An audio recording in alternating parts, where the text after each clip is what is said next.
사사기 7장. 여룻바알이라고도 하는 기드온과 그가 거느리는 모든 군대가 일찍 일어나 하롯이라는 샘 곁에 진을 쳤는데 미디안의 진은 거기에서 북쪽 골짜기에 있는 모래 언덕에 있었다. 주님께서 기드온에게 말씀하셨다. 내가 거느린 군대의 수가 너무 많다. 이대로는 내가 미디안 사람들을 내가 거느린 군대의 손에 넘겨주지 않겠다. 이스라엘 백성이 나를 제쳐놓고서 제가 힘이 세어서 이긴 줄 알고 스스로 자랑할까 염려된다. 그러니 너는 이제라도 그들에게 말하여 두려워서 떨리는 사람은 누구든지 길르앗 산을 떠나서 돌아가게 하여라. 기드온이 두려워서 떠는 자를 돌아가게 하니 그들 가운데서 22,000명이 돌아가고 10,000명이 남았다. 주님께서 또 기드온에게 말씀하셨다. 군인이 아직도 많다. 그들을 물가로 데리고 내려가거라. 내가 너를 도와 거기에서 그들을 시험하여 보겠다. 내가 너에게 이 사람이 너와 함께 나갈 사람이라 일러주면 너는 그 사람을 데리고 가거라. 내가 또 너에게 이 사람은 너와 함께 나가지 못할 사람이라 일러주면 너는 그 사람은 데리고 가지 말아라. 기드온이 군대를 물가로 데리고 내려가니 주님께서 기드온에게 이렇게 일러주셨다. 개가 핥는 것처럼 혀로 물을 핥는 사람과 무릎을 꿇고 물을 마시는 사람을 모두 구별하여 세워라. 손으로 물을 움켜 입에 대고 핥는 사람의 수가 300명이었고 그 밖의 백성들은 다 무릎을 꿇고 물을 마셨다. 주님께서 기드온에게 이르셨다. 물을 핥아먹은 300명으로 너희를 구원하겠다. 미디안 사람들을 너의 손에 넘겨주겠다. 나머지 군인은 모두 온 곳으로 돌려보내라. 그래서 기드온은 물을 핥아먹은 300명만 남겨두고 나머지 이스라엘 군대는 각자의 집으로 돌려보냈다. 남은 300명은 돌아가는 군인들에게서 식량과 나팔을 넘겨받았다. 미디안의 진은 그 아래 골짜기에 있었다. 그날 밤 주님께서 기드온에게 말씀하셨다. 너는 일어나서 적진으로 쳐내려가거라. 내가 그들을 너희 손에 넘겨주겠다. 내가 쳐내려가기가 두려우면 너의 부하 부라와 함께 먼저 적진으로 내려가 보아라. 그리고 적들이 무슨 말을 하는지 들어보면 내가 적진으로 쳐내려갈 용기를 얻을 것이다. 그는 자기의 부하 부라와 함께 적진의 끝으로 내려갔다. 미디안 사람과 아말렉 사람과 사막 부족들이 메뚜기 떼처럼 그 골짜기에 수없이 널려 있었으며 그들의 낙타도 바닷가의 모래알처럼 헤아릴 수 없이 많았다. 기드온이 그곳에 이르렀을 때에 마침 한 병사가 자기가 꾼 꿈 이야기를 친구에게 하고 있었다. 내가 꿈을 꾸었는데 보리빵 한 덩어리가 미디안 진으로 굴러들어와 장막에 이르러서 그 장막을 쳐서 뒤엎으니 그만 막이 쓰러지고 말았다네 하고 말하니까 꿈 이야기를 들은 그 친구가 말하였다. 그것은 다름이 아니라 이스라엘 사람 요아스의 아들인 기드온의 칼이 틀림없네. 하나님이 미디안과 그 모든 진을 그의 손에 넘기신다는 것일세. 기드온은 그 꿈 이야기와 해몽하는 말을 듣고 주님께 경배하였다. 그리고 그는 이스라엘 진으로 돌아와서 일어나라. 주님께서 미디안의 진을 너희 손에 넘겨주셨다 하고 외쳤다. 그는 300명을 세 부대로 나누고 각 사람에게 나팔과 빈 항아리를 손에 들려주었다. 빈 항아리 속에는 횃불을 감추었다. 그리고 이렇게 지시하였다. 너희는 나를 보고 있다가 내가 하는 대로 하여라. 내가 적진의 끝으로 가서 하는 대로 따라하여라. 나와 우리 부대가 함께 나팔을 불면 너희도 적진의 사방에서 나팔을 불면서 주님 만세, 기드온 만세 하고 외쳐라. 기드온과 그가 거느리는 군사 100명이 적진의 끝에 다다른 것은 미디안 군대의 보초가 교대를 막 끝낸 한밤중이었다. 그들은 나팔을 불며 손에 든 항아리를 깨뜨렸다. 세 부대가 모두 나팔을 불며 단지를 깨고 왼손에는 횃불을 들고 오른손에는 나팔을 들고 불면서 주님의 칼이다. 기드온의 칼이다 하고 외쳤다. 그리고 그들이 저마다 제자리에 서서 적진을 포위하니 적군은 모두 아우성치며 달아났다. 300명이 나팔을 불 때에 주님께서 모든 적들이 저희들끼리 칼로 치게 하셨다. 적군은 도망하여 스레라의 베시다와 또 닷밭에 가까운 아벨 모올라의 경계선까지 후퇴하였다. 납달리 지파와 아셀 지파와 온 므낫세 지파에서 모인 이스라엘 사람들이 미디안 군대를 추격하였다. 기드온은 에브라임 산간지방 전역에 전령들을 보내어서 말하였다. 너희는 내려와서 미디안을 쳐라. 그들을 앞질러서 벳바라와 요단강에 이르기까지의 나루들을 점령하여라. 그러자 에브라임 사람이 모두 모여서 벳바라와 요단강에 이르기까지의 나루들을 점령하였다. 그들이 미디안의 두 우두머리 오렙과 스앱을 사로잡아 오렙은 오렙 바위에서 죽이고 스앱은 스앱 포도주 틀에서 죽이고 계속 미디안을 추격하였다. 그들이 오렙과 스웹의 머리를 요단강 동쪽 지역에 있는 기드온에게 가져왔다. 사도행전 11장. 사도들과 유대에 있는 신도들이 이방 사람들도 하나님의 말씀을 받아들였다는 소식을 들었다. 그래서 베드로가 예루살렘에 올라왔을 때에 할례를 받은 사람들이 당신은 할례를 받지 않는 사람들의 집에 들어가서 그들과 함께 음식을 먹은 사람이요 하고 그를 나무랐다. 이에 베드로가 그 사이에 일어난 일을 차례대로 그들에게 설명하였다. 내가 욥바성에서 기도를 하고 있었습니다. 그때에 나는 황홀경 가운데서 환상을 보았는데 큰 보자기와 같은 그릇이 내 귀퉁이가 끈에 매달려서 하늘에서 드리워져 내려서 내 앞에까지 왔습니다. 그 안을 자세히 들여다보니 땅 위에 네 발 짐승들과 들짐승들과 기어다니는 것들과 공중에 새들이 있었습니다. 그리고 베드로야 일어나서 잡아먹어라 하는 음성이 내게 들려왔습니다. 그래서 나는 주님 절대로 그럴 수 없습니다. 나는 속한 것이나 정결하지 않은 것을 먹은 일이 없습니다. 하고 말하였습니다. 그랬더니 하나님께서 깨끗하게 하신 것을 속되다고 하지 말아라 하는 음성이 두 번째로 하늘에서 들려왔습니다. 이런 일이 3번 일어났습니다. 그리고서 모든 것은 다시 하늘로 들려 올라갔습니다. 바로 그때의 사람들 셋이 우리가 묵고 있는 집에 도착하였는데 그들은 가이사랴에서 내게 보낸 사람들이었습니다. 성령이 내게 의심하지 말고 그들과 함께 가라고 하셨습니다. 그래서 이 6 형제도 나와 함께 가서 우리는 그 사람의 집으로 들어갔습니다. 그 사람은 자기가 천사를 본 이야기를 우리에게 해주었습니다. 곧 천사가 그의 집에 와서 서더니 그에게 말하기를 욥바로 사람을 보내어 베드로라고도 하는 시몬을 불러오너라.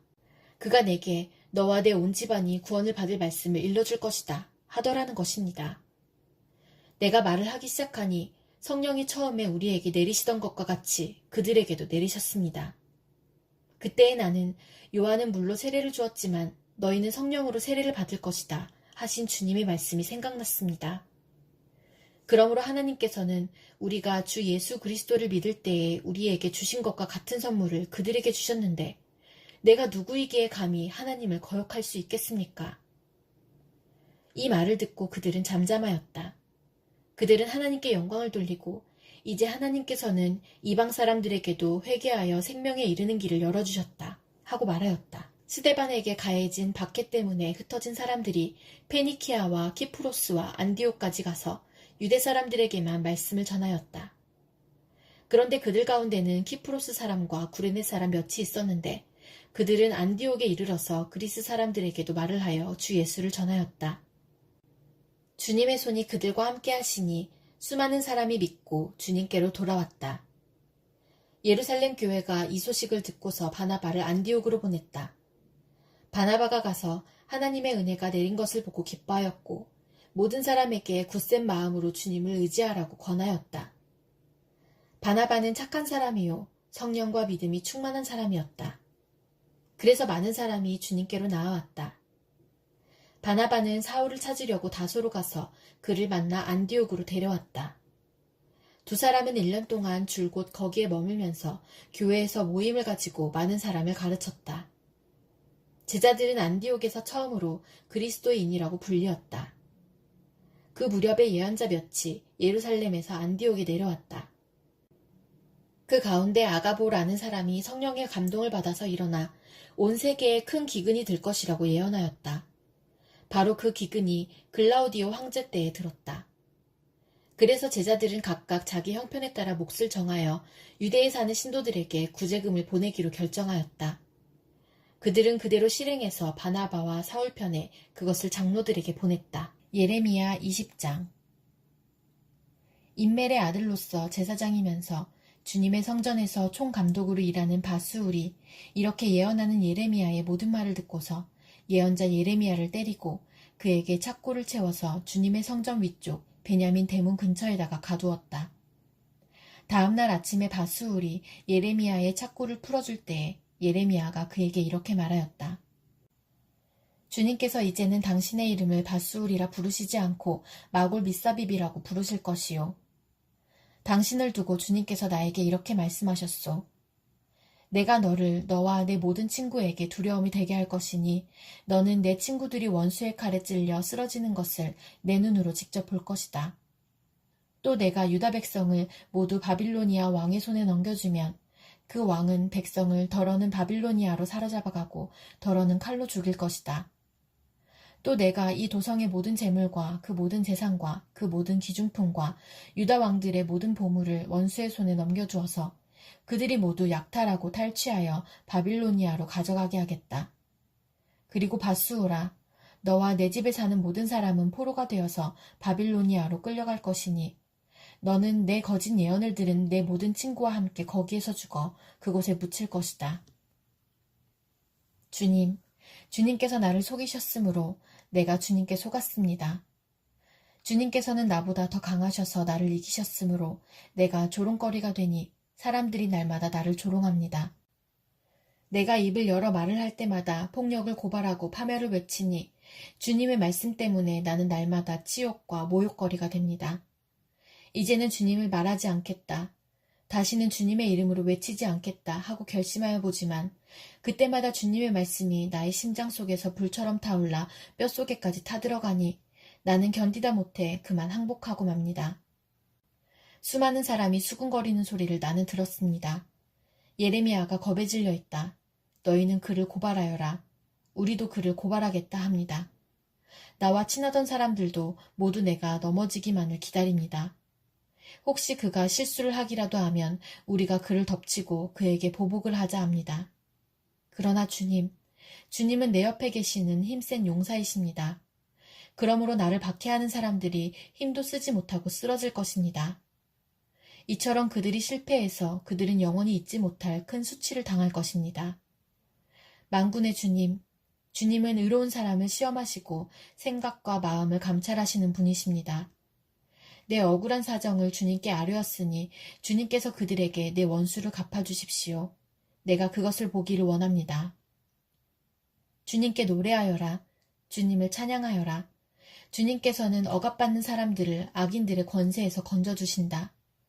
내가 태어난 날이 저주를 받았어야 했는데 어머니가 나를 낳은 날이 복된 날이 되지 말았어야 했는데 나의 아버지에게 아들입니다 아들 하고 소식을 전하여 아버지를 기쁘게 한 그 사람도 저주를 받았어야 했는데 바로 그 사람은 주님께서 사정없이 뒤엎어 놓으신 성읍들처럼 되어서 아침에는 울부짖는 고통소리를 듣고 대낮에는 전쟁의 함성을 들었어야 했는데 내가 모태에서 죽어 어머니가 나의 무덤이 되었어야 했는데 내가 영원히 모태 속에 있었어야 했는데 어찌하여 이 몸이 모태에서 나와서 이처럼 고난과 고통을 겪고 나의 생애를 마치는 날까지 이러한 수모를 받는가. 마가복음 6장. 예수께서 거기를 떠나서 고향에 가시니 제자들도 따라갔다. 안식일이 되어서 예수께서 회당에서 가르치기 시작하셨다. 많은 사람이 듣고 놀라서 말하였다. 이 사람이 어디에서 이런 모든 것을 얻었을까? 이 사람에게 있는 지혜는 어떤 것일까? 그가 어떻게 그 손으로 이런 기적들을 일으킬까? 이 사람은 마리아의 아들 목수가 아닌가? 그는 야고보와 요셉과 유다와 시몬의 형이 아닌가? 또 그의 누이들은 모두 우리와 같이 여기에 살고 있지 않은가? 그러면서 그들은 예수를 달갑지 않게 여겼다. 그래서 예수께서 그들에게 말씀하셨다. 예언자는 자기 고향과 자기 친척과 자기 집 밖에서는 존경을 받지 않는 법이 없다. 예수께서는 다만 몇몇 병자에게 손을 얹어서 고쳐주신 것 밖에는 거기서는 아무 기적도 행하실 수 없었다. 그리고 그들이 믿지 않는 것에 놀라셨다. 그리고 예수께서는 마을들을 두루 돌아다니시며 가르치셨다. 그리고 12제자를 가까이 부르셔서 그들을 둘씩 보내시며 그들에게 악한 귀신을 억누르는 권능을 주셨다. 그리고 그들에게 명하시기를 길을 떠날 때에는 지팡이 하나밖에는 아무것도 가지고 가지 말고 빵이나 자루도 지니지 말고 전대에 동전도 넣어가지 말고 다만 신발은 신되 옷은 2벌 가지지 말라고 하셨다. 또 그들에게 말씀하셨다. 어디서 어느 집에 들어가든지 그곳을 떠날 때까지 거기에 머물러 있어라. 어느 곳에서든지 너희를 영접하지 않거나 너희의 말을 듣지 않거든 그곳을 떠날 때에 너희의 발에 묻은 먼지를 떨어서 그들을 고발할 증거물로 삼아라. 그들은 나가서 회개하라고 선포하였다. 그들은 많은 귀신을 쫓아내며 수많은 병자에게 기름을 발라서 병을 고쳐주었다. 예수의 이름이 널리 알려지니 헤롯 왕이 그 소문을 들었다. 사람들은 말하기를 세례자 요한이 죽은 사람들 가운데서 살아났다. 그 때문에 그가 이런 놀라운 능력을 발휘하는 것이다 하고, 또 더러는 말하기를 그는 엘리야다 하고, 또 더러는 옛 예언자들 가운데 한 사람과 같은 예언자다 하였다. 그런데 헤롯이 이런 소문을 듣고서 말하기를 내가 목을 벤 그 요한이 살아났구나 하였다. 헤롯은 요한을 잡아오게 하여서 옥에 가둔 일이 있었다. 헤롯이 자기와 형제간인 빌립의 아내 헤로디아 때문에 그렇게 했던 것이다. 헤롯이 그 여자를 아내로 맞았으므로 요한이 헤롯에게 형제 아내를 차지하는 것은 옳지 않다고 말해왔기 때문이다. 그래서 헤로디아는 요한에게 원한을 품고 요한을 죽이고자 하였으나 뜻을 이루지 못하였다. 그것은 헤롯이 요한을 의롭고 성스러운 사람으로 알고 그를 두려워하며 보호해 주었고 또 그의 말을 들으면 몹시 괴로워하면서도 오히려 달게 들었기 때문이다. 그런데 좋은 기회가 왔다. 헤롯이 자기 생일에 고관들과 천부장들과 갈릴리의 요인들을 청하여 놓고 잔치를 베풀었는데 헤로디아의 딸이 춤을 추어서 헤롯과 그 자리에 앉아있는 사람들을 즐겁게 해주었다. 왕이 소녀에게 말하였다. 내 소원을 말해보아라. 내가 들어주마. 그리고 그 소녀에게 굳게 맹세하였다. 내가 원하는 것이면 이 나라의 절반이라도 주겠다. 소녀가 바깥으로 나가서 자기 어머니에게 말하였다. 무엇을 달라고 청할까요? 그 어머니가 말하였다. 세례자 요한의 머리를 달라고 하여라. 소녀는 급히 왕에게로 돌아와서 청하였다. 곧바로 서둘러서 세례자 요한의 머리를 쟁반에 담아서 내게 주십시오. 왕은 마음이 몹시 괴로웠지만 맹세한 것과 거기에 함께 앉아있는 사람들 때문에 소녀가 달라는 것을 거절할 수 없었다. 그래서 왕은 곧 호위병을 보내서 요한의 목을 베어오게 하였다. 호위병은 나가서 감옥에서 요한의 목을 베어서 쟁반에 담아 소녀에게 주고 소녀는 그것을 자기 어머니에게 주었다. 요한의 제자들이 이 소식을 듣고 와서 그 시체를 거두어다가 무덤에 안장하였다. 사도들이 예수께로 몰려와서 자기들이 한 일과 가르친 일을 다 그에게 보고하였다. 그때 예수께서 그들에게 말씀하셨다. 너희는 따로 외딴 곳으로 와서 좀 쉬어라. 거기에는 오고 가는 사람이 하도 많아서 음식을 먹을 겨를조차 없었기 때문이다. 그래서 그들은 배를 타고 따로 외딴 곳으로 떠나갔다. 그런데 많은 사람이 이것을 보고 그들인 줄 알고 여러 마을에서 발걸음을 재촉하여 그곳으로 함께 달려가서 그들보다 먼저 그곳에 이르렀다. 예수께서 배에서 내려서 큰 무리를 보시고 그들이 마치 목자 없는 양과 같으므로 그들을 불쌍히 여기셨다. 그래서 그들에게 여러 가지로 가르치기 시작하셨다. 날이 이미 저물었으므로 제자들이 예수께 다가와서 말하였다. 여기는 빈들이고 날도 이미 저물었습니다. 이 사람들을 해쳐 제각기 먹을 것을 사 먹게 근방에 있는 농가나 마을로 보내시는 것이 좋겠습니다. 예수께서 그들에게 말씀하셨다. 너희가 그들에게 먹을 것을 주어라. 제자들이 그에게 말하였다. 그러면 우리가 가서 빵 200데나리온 어치를 사다가 그들에게 먹이라는 말씀입니까? 예수께서 그들에게 말씀하셨다. 너희에게 빵이 얼마나 있느냐? 가서 알아보아라. 그들이 알아보고 말하였다. 빵 5개와 물고기 2마리가 있습니다. 예수께서는 제자들에게 명하여 모두들 떼를 지어 푸른 풀밭에 앉게 하셨다. 그들은 100명씩 또는 50명씩 떼를 지어 앉았다. 예수께서 빵 5개와 물고기 2마리를 들어서 하늘을 쳐다보고 축복하신 다음에 빵을 떼어서 제자들에게 주시고 사람들에게 나누어 주게 하셨다. 그리고 그 물고기 2마리도 모든 사람에게 나누어 주셨다. 그들은 모두 배불리 먹었다. 빵 부스러기와 물고기 남은 것을 주워 모으니 12광주리에 가득 찼다. 빵을 먹은 사람은 남자 어른만도 5,000명이었다. 예수께서는 곧 제자들을 재촉하여 배를 태워 자기보다 먼저 건너편 벳세다로 가게 하시고 그동안의 무리를 헤쳐보내셨다.